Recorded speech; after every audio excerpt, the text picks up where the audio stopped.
Sound by Solange and Emma. The nature of sound. How is sound made?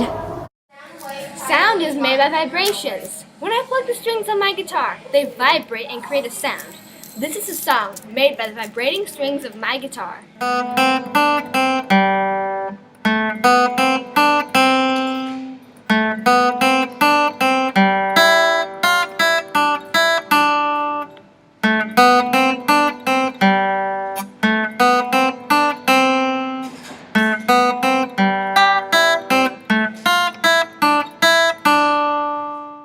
How does sound travel? There are two different types of waves. Sound travels in longitudinal waves. A longitudinal wave consists of rarefactions, which is where the particles are spread out, and compressions, where they're close together. The interactions of sound waves. Reflection. My name is Emma. My name is Emma. Reflection of sound is also called an echo. If you're in a hollow space and you say your name, it reflects off the walls and it repeats. Because of the hard walls, the sound can't travel through them, so they bounce back. This is called reflection. In the video, Emma uses a cone to reflect her voice, which makes it louder. Diffraction.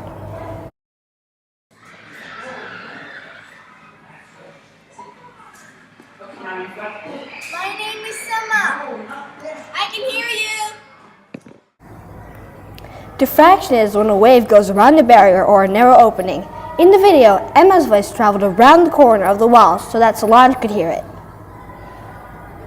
Interference. This is the interference of sound. There are two different types of sound waves at the same time. One is Emma making a sound with a pencil, and the other is me talking. The two different sounds are blending and creating an interference. Designing and conducting the experiment. In the sound problem experiment, we try to figure out how far away Granddad would have to sit to not hear the music if we had a tent over the music device.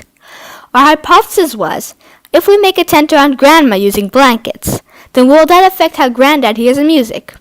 The controlled variables were the amplitude, the music device, the temperature, and the volume of the music and song. The independent variable was the tent and without it. These are the procedures of our experiment. First, we put the music on in a space. Then, we checked if we could hear the music from 1 meter, 3 meters, 5 meters, 7 meters, and 9 meters. After that, we made the tent with blanket and chairs. We put the music on in the tent. Then we checked if we could hear the music from the same distances as we did without the tent. These are our results. Our conclusion. Our hypothesis was, if we make a tent around Grandma using blankets, then will that affect how Granddad hears the music? As the results show, there wasn't a difference in the volume, so the data did not accept our hypothesis. The data means that we could hear the music from 9 meters away from the music device with a tent and without. We can improve this experiment by using more blankets to make the tent so there's more softer material, and then maybe there will be a difference in the volume. The definitions.